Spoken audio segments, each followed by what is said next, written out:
You ask Tiger to calculate. This deals with finding the midpoint between 2 points.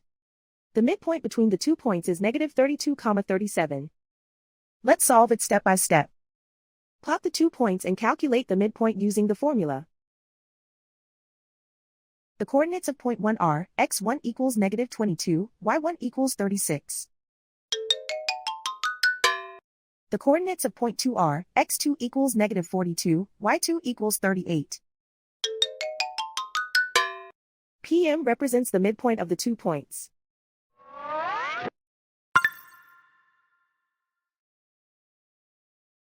Use the x values in the midpoint formula to find the midpoints x. x1 equals negative 22. x2 equals negative 42.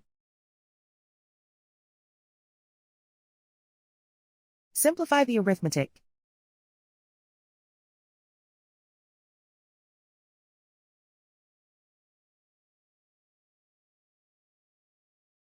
Use the y values in the midpoint formula to find the midpoints y. y1 equals 36. y2 equals 38.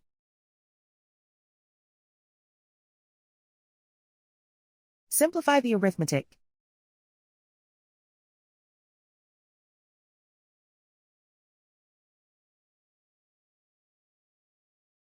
And so, the midpoint is negative 32, 37.